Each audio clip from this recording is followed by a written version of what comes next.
আমার বক্তব্য হচ্ছে যে একটা নির্বাচন যখন হবে তখন সেখানে যারা নির্বাচক মণ্ডলী যাদের বৈধ অধিকার আছে সে নির্বাচনে অংশগ্রহণ করবার তাদের প্রত্যেকের ভোট দেওয়ার সুযোগ করে দিতে হবে। কে ভোট দিতে গেল না গেল সেটা বড় কথা নয়, বড় কথা হচ্ছে যে আমি মনে করলে ভোট দিতে পারি, অর্থাৎ ভোট দেওয়ার অধিকার যেটা আমাদের সাংবিধানিক অধিকার, সেই অধিকারটা আমি এনজয় করবো, সেই অধিকার আমার আছে। কিন্তু আজকে পশ্চিমবঙ্গে এসআইআর নিয়ে যে জায়গায় দাঁড়িয়ে গেল, 60 লক্ষ মানুষের নাম বাদ গেল, মানে বাদ গেল এই সেন্সে যে এখন পর্যন্ত অন্তর্ভুক্ত হলো না, একটা অনিশ্চয়তায় পরিপূর্ণ একটা ভোটার লিস্ট। এবার কথা হচ্ছে যে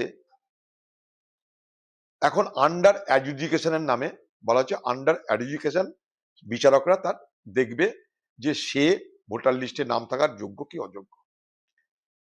এটা কতদিন দেখবে? যতদিন না ভোটার লিস্ট পরিপূর্ণ হচ্ছে, সম্পূর্ণ হচ্ছে। তার মাঝখানে যদি নির্বাচন ঘোষণা হয়ে যায় তাহলে যেদিন থেকে নির্বাচন ঘোষণা হবে সেটাই তো কাট অফ ডেট হয়ে যাবে, সেই দিন থেকে খতম। অর্থাৎ তখন এই যে 60 লক্ষ মানুষের ভবিষ্যৎ কি তারা ভোট দিতে পারবে কি না পারবে এটা কিন্তু নির্ধারিত হলো না, তার আগে কিন্তু ভোট ঘোষণা হয়ে গেলে তারা সব বাদ পড়ে যাবে। অর্থাৎ অধিকার থাকা সত্ত্বেও মানুষ ভোট দিতে পারবে না, এইরকম বাতাবরণ তৈরি হবে একটা। তো আমার বক্তব্য হচ্ছে এটা যদি হয় তাহলে আমার বাংলার মানুষের তাদের কি সাংবিধানিক অধিকার বঞ্চিত হচ্ছে না? অবশ্যই সাংবিধানিক অধিকার বঞ্চিত হচ্ছে। নির্বাচন কমিশনের দায়িত্ব সম্পূর্ণ ভোটার লিস্ট তৈরি করা, রাজ্যের দায়িত্ব নির্বাচন কমিশনকে সহযোগিতা করা। আজকে নির্বাচন কমিশনের শেষ লগ্নে এসে যখন বিচারক মন্ডলীয় নিয়োগ হচ্ছে সেটাও তো রাজ্যেরই সব বিচারকরা, যারা বিএলও, এআরও, এইআরও, ডিএম তারা তো রাজ্যের। তারা যদি সবাই সহযোগিতা করে নির্বাচন কমিশনকে, আর নির্বাচন কমিশন যদি মনে করে না আমি প্রত্যেকটা ভোটারকে আমি ভোট দেওয়ার সুযোগ করে দেব, তাহলে আগামী নির্বাচন দেরি করা উচিত।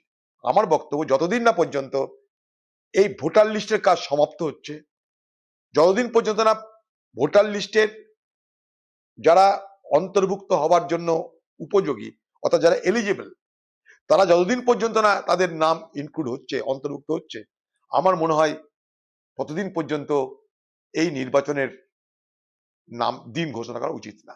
আগে ভোটার লিস্ট, তারপরে নির্বাচনের দিন। আগে আমার ঘরে মুরগি আছে, তারপরে আমি ডিম গুনবো। আমার ঘরে মুরগি না, আমি ডিম নিয়ে কি করব? যদি মানুষ গ্রহণ করে করবে, কি পরিবর্তন যাতে আমাদের জানা নাই।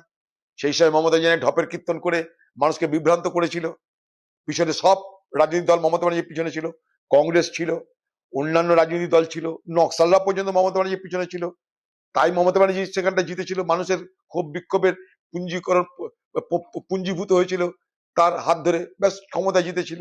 ক্ষমতায় জেতার পর যা যা বলেছিল তারই বিরোধিতা করতে আরম্ভ করলো।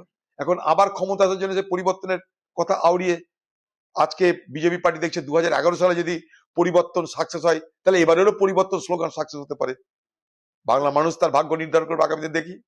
দেখুন, ভারতবর্ষের নামক দেশ বরাবর আমরা একটা মোরাল পশ্চার রাখি, একটা নৈতিক আমাদের বক্তব্য আছে। কোনো একটা দেশের সে একটা অথরিটি, সে স্বাধীন একটা শাসক। কোথাও প্রধানমন্ত্রী হতে পারে তার নাম, কোথাও তার নাম ধর্মগুরু হতে পারে, কোথাও প্রেসিডেন্ট হতে পারে, কোথাও চেয়ারম্যান হতে পারে, তাদের ব্যাপার। তাদের স্ট্রাকচার অনুযায়ী সেখানটাই তারা ক্ষমতা ভোগ করছে বা ক্ষমতায় গেছে। আজকে 36-37 বছর ধরে তারা সেখানটা ক্ষমতা, সেখানে ভোটও হচ্ছে, ভোটে শাসক তারা মানুষ অংশগ্রহণ করছে, সেই ভোটের মধ্যে দিয়ে প্রেসিডেন্ট নির্বাচিত হচ্ছে। কিন্তু ওদের সিস্টেম আছে সর্বোচ্চ পদে ধর্মগুরু থাকবে, সেটা ওদের দোষ, ওদের দেশের লোক মেনে নিয়েছে। যদি না মেনে নেয় তাহলে ভোটের মাধ্যমে সেটা পরিবর্তন হতে পারে। কিন্তু কোথাও গিয়ে বোমা মেরে আমার পছন্দ হলো না তাই মেরে দিলাম, এটা তো হতে পারে না। একটা স্বাধীন সার্বভৌম রাষ্ট্রের মাতাকে, তাকে আমার ভালো লাগতে পারে, খারাপ লাগতে পারে, কিন্তু তাকে আমার মেরে দেওয়ার অধিকার আমার থাকতে পারে না। কারণ পৃথিবীতে এগুলো দেখার জন্য অনেক বডি আছে, ইউনাইটেড নেশনস আছে, ইউনাইটেড নেশন সিকিউরিটি অর্গানাইজেশন আছে, তারা দেখবে এগুলো।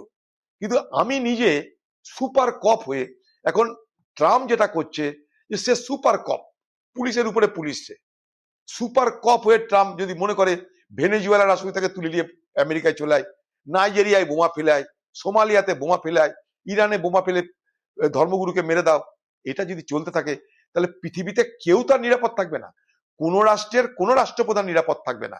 এটা কংগ্রেস তাই নৈতিক কারণে বলেছে। ব্যাপারটা বোঝার চেষ্টা করুন। নৈতিক কারণে এই জন্য বলেছে, এটা আমাদের দেশের একটা বিদেশ নীতি, এটা থাকা উচিত। আমাদের সঙ্গে অনেকের শত্রুতা আছে। পাকিস্তানের যারা রাষ্ট্র, তাদের সঙ্গে কি আমাদের খুব ভালো সম্পর্ক? না, তারা আমাদেরকে খতম করতে চায়, তারা আমাদেরকে দুর্বল করতে চায়, রাষ্ট্রটাকে, ভারতবর্ষকে তারা ধ্বংস করতে চায়। তা তাদের রাষ্ট্রপ্রধানের উপর কি আমরা গিয়ে বোম ফেলবো? সেটা তো হয় না। তো সেই কারণে এটা আমাদের একটা নৈতিক একটা এটা আমাদের পশ্চার, মোরাল একটা পশ্চার। এটা সেই জায়গাটাই আমরা আমাদের কথা বলেছি, মোদিজি কথা বলেছে, চুপ করে আছে টিএমসি। দিদি বলে ইয়া হয় উয়াও হয়, ভোট আছে তাও কোনো দিকে যাওয়া নাই।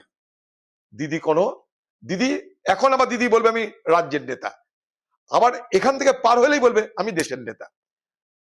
দিদি যখন ধান্দা দেখে ঠিক আছে, তখন বলবে মৌকা যখন ভালো আছে দেশের নেতা হয়ে যায়, আর যখন বাজার খারাপ রাজ্যের নেতা হয়ে যায়। তাই ইরানের উপরে হামলা নিয়ে বাংলার মুখ্যমন্ত্রী মমতা ব্যানার্জির মুখে কোনো শব্দ নাই, তিনি নিশ্চুপ নীরবতা পালন করছেন। পেয়ে গেছে, এখন ভাবছে এটাকে জোরে। এখন ব্যাপার যে 2021 সালের নির্বাচনটা হয়েছিল এনআরসির পক্ষে না এনআরসির বিপক্ষে। এবারে নির্বাচনটা আমি আগে থেকে বলছি এসআইআর এর পক্ষে না বিপক্ষে। 2021 সালে মমতা ব্যানার্জি হুইল চেয়ারে করে নির্বাচন করেছিল, এবার দিদি উকিলের জামা পরে নির্বাচন করবে। সবই মানলাম, সবই বুঝলাম। আমার তো বক্তব্য একটা, বিএলও, এআরও, এইআরও, ডিএম এরাই বা কি করছে? বিচারক তো রাজ্যের সব, তারাই বা কি করছে? বাংলার মুখ্যমন্ত্রী তাদের কাছে আবেদন করছেন না কেন? পশ্চিমবঙ্গ সরকারের ব্যর্থতা কি আমরা এইভাবে ঢেকে দিতে পারবো? পশ্চিমবঙ্গ সরকার কি ব্যর্থ নয়? ভারতবর্ষের অন্যান্য রাজ্যে এসআর হয়ে গেল, পশ্চিমবঙ্গে কেন হচ্ছে না? এটাও তো দেখতে হবে, এটাও দেখতে হবে। তামিলনাড়ুতে ভোটের আগে 75 লক্ষ মানুষের নাম বাদ গেল, সেখানে তো এত কিছু নাটক হয়নি, এখানে বা করতে হচ্ছে কেন? আমরা জানি নির্বাচন কমিশন আমাদের পক্ষে নয়, কিন্তু পক্ষে নয় বলে না কেঁদে, মানুষের জন্য কেঁদে, মানুষের জন্য, মানুষের পীড়া বুঝে, মানুষের যন্ত্রণা বুঝে তাদেরকে সহযোগিতা করার হাত কিন্তু প্রসারিত হয়নি বাংলার সরকারের কাছ থেকে। এটা বুঝতে হবে আপনাদেরকে। চালাকিটা এই জায়গাটাতে হচ্ছে, এটাকে ইস্যু করে বাঁচিয়ে রাখতে চাইছে। মমতা ব্যানার্জি নিজে চায় না এটা সমাধান হোক। সমাধান হলে মমতা ব্যানার্জির নির্বাচনের আগে মানুষকে বিভ্রান্ত করার জন্য, মানুষের কাছে ভোট আদায়ের জন্য আর কিছু থাকবে না। ঠিক যেমন ভাবে 2021 হয়েছিল এনআরসি, তুমি বাংলাদেশে চলে যেতে হবে, তোমাকে এখানে থাকা যাবে না, আমি তোমাকে রক্ষা করব। এবার হচ্ছে এসআইআর, আমি আছি, তুমি ভোটার হবে, আমি না থাকলে ভোটার হবে না। এই তো গল্প, একটাই। আরো ফুল প্রুফ করো, তাতে 5,000 কেন আরো 10,000 বিচারক লাগুক, অফিসার লাগুক, কোনো অসুবিধা নাই, কিন্তু ততদিন পর্যন্ত যেন ভোট ঘোষণা না হয়। কারণ ভোট ঘোষণা হলে বাংলার মানুষের সাংবিধানিক অধিকার কেড়ে নেওয়ার সমতুল হয় বলে আমি মনে করি। কারণ তারা ভোট দিতে পারছে না তাদের ভুলে নয়, তারা ভোট দিতে পারছে না ব্যবস্থার ভুলে, ব্যবস্থার কমজোরিতে। এটা সিস্টেম তোমার কমজোর। যারা ভোট দিতে চাইছে তারা কিন্তু কমজোর নয়, কোথায় বানান ভুল তারা কি করবে? তুমি ঠিক করে নাও, বাড়ি বাড়ি যাও, ঘরে ঘরে যাও, দিতে চেক করে নাও, আরো সময় নাও। কিন্তু কোনো অবস্থাতেই আমার সাংবিধানিক অধিকার, ভোট দেওয়ার অধিকার তুমি কেড়ে নিতে পারো না, বঞ্চিত করতে পারো না, সে যেভাবেই হোক। এটা আমি মনে করি।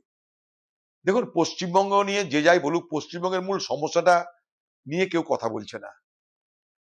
বাংলার উন্নয়ন নিয়ে কি হবে? বাংলার ভবিষ্যৎ কি? বাংলার ভবিষ্যৎ কি ভাতা, না বাংলার ভবিষ্যৎ নিজের ক্ষমতায় ভাতের ব্যবস্থা করা? কোনটা? বাংলার ভবিষ্যৎ নিয়ে কোনো কথা বলছে না কেউ। কিন্তু এই দিব, তাই দিব, ওই দিব, ব্যক্তিগতভাবে সবাই রেবড়ি বাটার কথা বলছে, কিন্তু বাংলা নিয়ে কোনো ভাবনা কাউরি দেখছি না। এ বাংলা নিয়ে না বাংলার মুখ্যমন্ত্রী মমতা ব্যানার্জির কোনো ভাবনা আছে, না দেশের প্রধানমন্ত্রী মোদিজির কোনো ভাবনা আছে। সবাই ভোটের আগে তারা মনে করেছে বাঙালি মানে কাঙালি। মমতা ব্যানার্জিও তাই মনে করে, মোদিও তাই মনে করছে, বাঙালি ও তো কাঙালি, পয়সা দেবো ভোট নিবো ব্যাস। বাকি বাংলার ভবিষ্যৎ নিয়ে কেউ কোনো ভাবছে না। একদিন বাংলা ভারতবর্ষের মানুষকে খাওয়ার ব্যবস্থা করতো, আজকে বাংলা খেতে পায় না, তাই বাইরের রাজ্যে চলে যেতে হয়। এটা নিয়ে কেউ আলোচনা করছে?